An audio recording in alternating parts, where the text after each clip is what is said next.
What's shaking, YouTube? And welcome back into the Hollywood Rip studio for this week's episode of Hot in the Hobby. Once again, I'm solo for this week. No Joe Nasty, unfortunately, to be the yin to my yang, the chocolate to my vanilla, my devil's advocate, as we all know and love.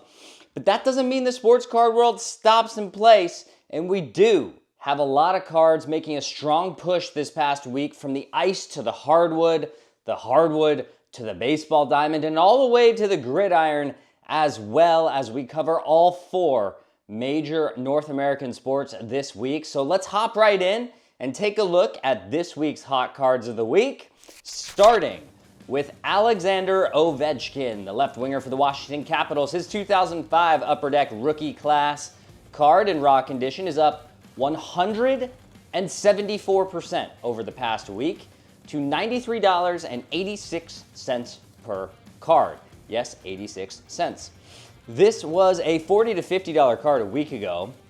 There was one outlier sale at like $34, hence maybe the 174% rise isn't quite 174%. Maybe it's 145%, something like that. But the Capitals have won 6 straight games as of the filming of this episode. So far this year, Ovechkin has played 32 games, scored 22 goals, has 12 assists, 34 points, with a plus-minus of plus 16 while he is on the ice. The Capitals, of course, are first in the Eastern Conference, and it's actually by quite a margin, 7 points as of right now over the Carolina Hurricanes. But obviously the reason why this is really up is because Ovechkin is closing in on Wayne Gretzky's career goals scored record. He is just 19 goals shy of that record. Again, that number might be different when this video is actually posted to YouTube. But as of right now, he's 19 goals short, although he's still 1,300 points short of Gretzky's career points record, which shows you how insane Gretzky was in terms of being an all-around player. But look, Alex Ovechkin is an all-time Rushmore NHL player. His cards will carry value for sure, even post-retirement. I'm probably avoiding buying these right now, especially as we approach the all-time scoring record. I'm probably waiting until he retires and it's all said and done and things sort of drop a little bit before they get another bump up when he inevitably is inducted into the Hall of Fame. But look, at the end of the day, when it's all said and done, Alex Ovechkin will be the best scorer of all time. The record is very much in sight, so it's hard not to appreciate Ovechkin cards trending upwards. But let's move to hot card number 2, hot in the hobby, and that takes us to the baseball diamond.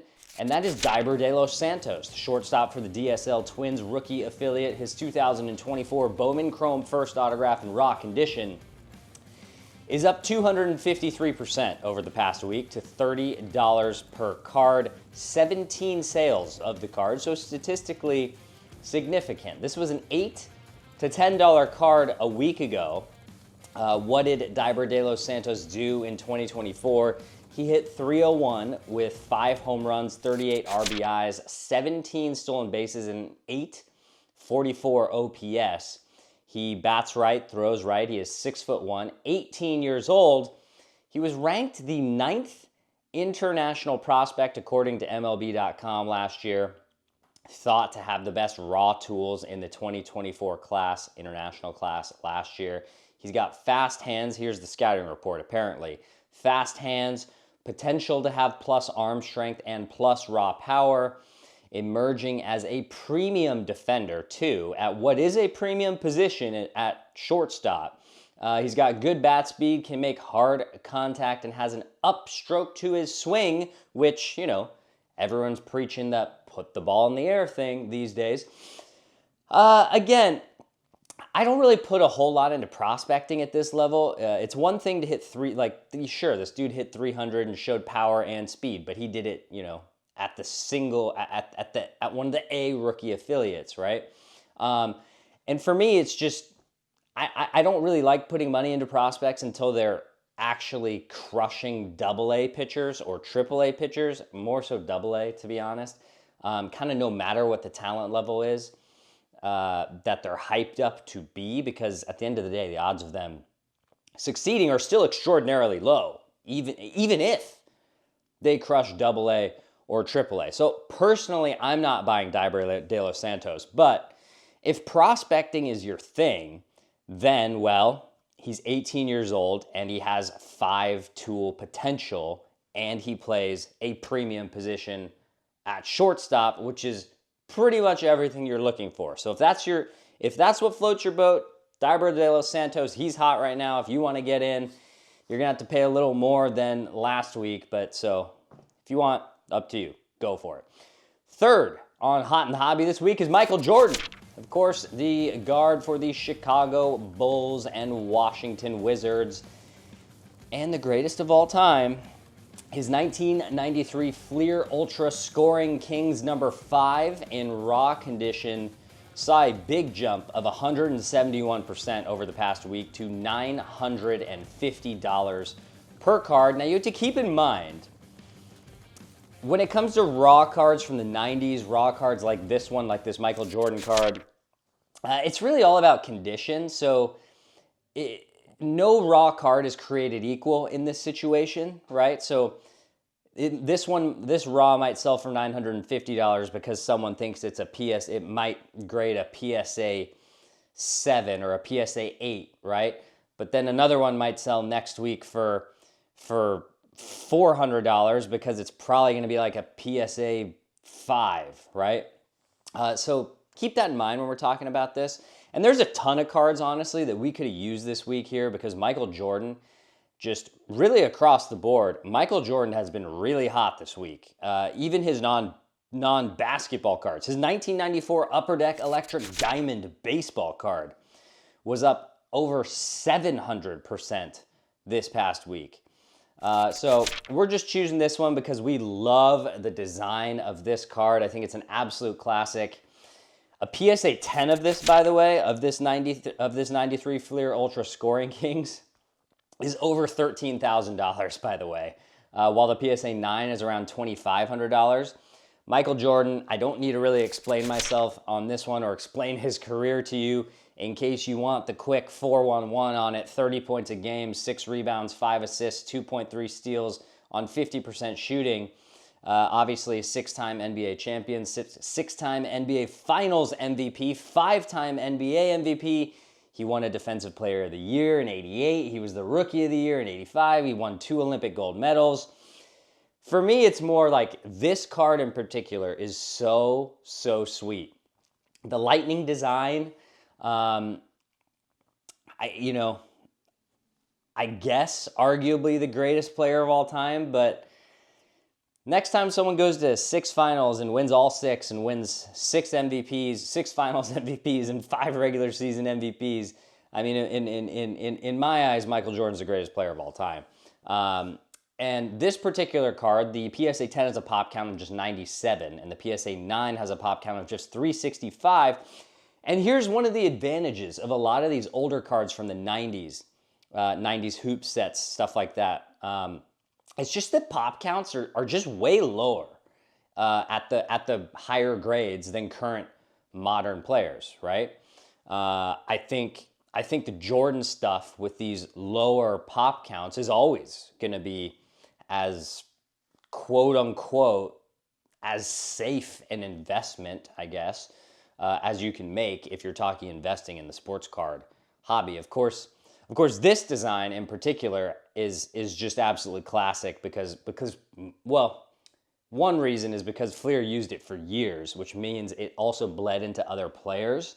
A lot of people love the 96 Kobe Bryant Fleer Ultra Rookie as well. But, this Jordan one with the lightning, just absolute legend. Obviously, he's the GOAT. About as safe a hobby investment as you can make. So no complaints on my end here. Why Michael Jordan made hot cards of the week this week. But let's move to our next one, and that is Saquon Barkley, the running back for the Philadelphia Eagles, his 2018 Donruss rated rookie base card and a PSA 9 up 120% over the past week to $66 per card. Of course, Saquon carried the Eagles to the Super Bowl behind 118 yards and 3 touchdowns against the Commanders just the other night.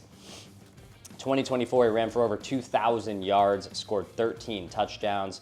He has run for 442 yards and 5 touchdowns in just 3 postseason games thus far. So this dude is literally putting the Eagles on his back.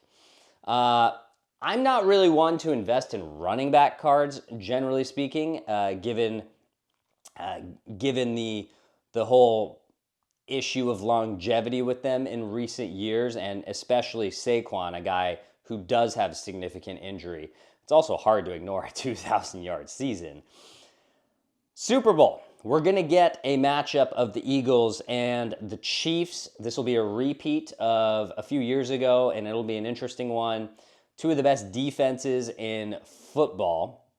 Kansas City had the 8th best rush D by yards per game, and we're kind of middle of the pack in pass D. While the Eagles were 10th best in rush D, but had the number 1 pass defense in yards per game allowed in 2024. These two teams both allow under 20 points a game, so these are two of the top 4 defenses in the NFL. Should be a great game. Going to come down to a big moment at the end, I think. I don't really see this being a blowout. And as most Mahomes Super Bowls go, this will probably come down to a 1-possession game at the end and end on like a field goal or something. But, I mean, Saquon, what can you say other than wow? Like, what an unbelievable season he's having. And man, it would be so well deserved for him to bring a championship back to Philadelphia, to get his first Super Bowl ring, to give Jalen Hurts his first Super Bowl ring. We will see what happens in just a couple weeks. Moving and segueing into, I believe, our final card for Hot in the Hobby this week, and that is someone that Saquon will be playing against. And of course, I am talking about Patrick Mahomes, quarterback for the Kansas City Chiefs. His 2017 Donruss base rated rookie card in raw condition was up 13% literally hours after they beat the Buffalo Bills in the AFC Championship game. It's going to continue to climb in the next couple weeks as we inch closer to the Super Bowl. But look, this has been pretty much a disaster of a year for Mahomes from a statistical standpoint compared with his numbers from 2018 to 2022. This year he threw for 3,900 yards, 26 touchdowns, and 11 interceptions, which would be way better than the majority of quarterbacks, right? I mean, he also had 4,100 yards, 27 touchdowns, and 14 interceptions in 2023. So this is kind of his second year in a row where it hasn't been a crazy dominant year, right? Where he's throwing 46 touchdown passes or 50 touchdown passes. But you know what? It just doesn't matter because still no one can beat these guys. We've said it a lot on this show, and I'll say it again, even without Joe Nasty here. But betting against Mahomes and the refs in a lot of ways, and also Taylor Swift in a lot of ways, is just really hard to even fathom.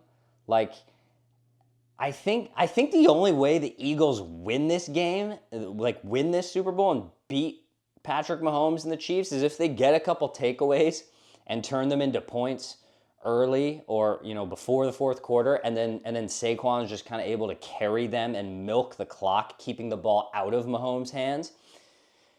But if this comes down to a final possession, I'm taking the Chiefs all day because Patrick Mahomes, right? But I do find the Mahomes market to be kind of interesting. His cards didn't really explode after his last Super Bowl win last year. But I actually think if they do win this one, because this will be the first three-peat in NFL history if the Chiefs are able to win this Super Bowl. I think we're going to see a bigger bump from Patrick Mahomes cards if they're able to win this game this time, but we will see. Side note, if he does win this, he'll be at 4 rings, 4 Super Bowl rings at just 29 years old.